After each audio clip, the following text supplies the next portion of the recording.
Bonjour les amis. Bon, aujourd'hui, je vais vous faire une vidéo pour vous expliquer la différence entre une BVR, boîte à vitesse robotisée, et une boîte auto. Et en même temps, je vais vous mettre le comparatif entre une BVR au niveau du fonctionnement et une BVM, boîte à vitesse manuelle. J'ai eu beaucoup de gens qui me posent des questions, ils veulent acheter une boîte auto, ils connaissent pas du tout la différence entre la boîte auto robotisée et la boîte auto classique. Alors voilà, ici, nous avons une BVR, boîte à vitesse robotisée. Le fonctionnement est très simple. Dans le monde des boîtes auto, la BVR, c'est une boîte mécaniquement parlant. C'est une boîte à vitesse mécanique. Ici, à l'intérieur, dans la cloche de boîte, on a une butée classique, comme une boîte mécanique, et une fourchette. Sauf que la commande de la fourchette ici est pilotée par un robot. Ici même, un second robot qui lui remplace la timonerie de la boîte manuelle, le levier. Donc vous conduisez votre véhicule comme une boîte auto, il n'y a que deux pédales, il n'y a pas de commande manuelle. C'est le robot qui vous passe les vitesses, qui les monte et qui les descend quand il faut, via le deuxième sélecteur automatisé, fait avancer la fourchette et la butée. Mais la boîte à vitesse en elle-même, c'est une boîte mécanique. Du coup, c'est très fiable. En entretien, on a juste 2 litres d'huile 75W80, comme la plupart des boîtes, à vidanger tous les 60 000. Et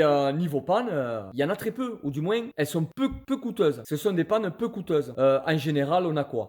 Un problème de robot, 3 boulons, 2 prises, ça se change. Un problème de levier de vitesse ou l'embrayage, le disque d'embrayage qui a particulièrement usé et qu'il faut, via la valise de diagnostic, refaire un apprentissage. Ça tourne essentiellement autour de ça, les problèmes des boîtes BVR, boîte à vitesse robotisée. Et c'est jamais bien cher. À côté, nous avons une boîte à vitesse manuelle. Donc vous voyez le même principe, butée, fourchette, et en bout de fourchette, le câble qui est avec le câble qui est branché ici, et avec votre pied gauche, vous appuyez pour passer vos vitesses. C'est juste cette commande qui est supprimée, la commande manuelle, et c'est le robot qui vous le fait. Tout simplement. Après, au-delà de ça, vous avez donc du coup les boîtes automatiques, les vraies, qui elles n'ont absolument rien à voir. Elles n'ont pas d'embrayage. Et côté moteur, elles ont ce qu'on appelle un convertisseur de couple. Une bonbonne qui se remplit d'huile et qui, avec la vitesse de rotation, la force centrifuge, fait avancer le véhicule. Là, par contre, sur les boîtes automatiques, quand on a des problèmes, c'est particulièrement coûteux. C'est ce qui fait peur à beaucoup de gens. Bon, vous avez les boîtes les plus fiables, les ZF, qui sont montées sur les BM, les Mercedes, sur beaucoup de grandes marques. Elles sont quand même assez fiables, jusqu'à 300 000 et plus. Mais voilà, je voulais vous expliquer la différence entre une BVR, boîte à vitesse robotisée, et une BVM, boîte à vitesse manuelle. La mécanique, c'est la même, c'est seulement la commande qui a été supprimée. Voilà les amis, si vous avez d'autres questions, des explications, je vous ferai tout ça en vidéo. N'hésitez pas à vous abonner, liker, mettez des commentaires, et si vous avez des idées, n'hésitez pas, moi en image, je vous montre tout, je vous explique tout. A plus, bisous.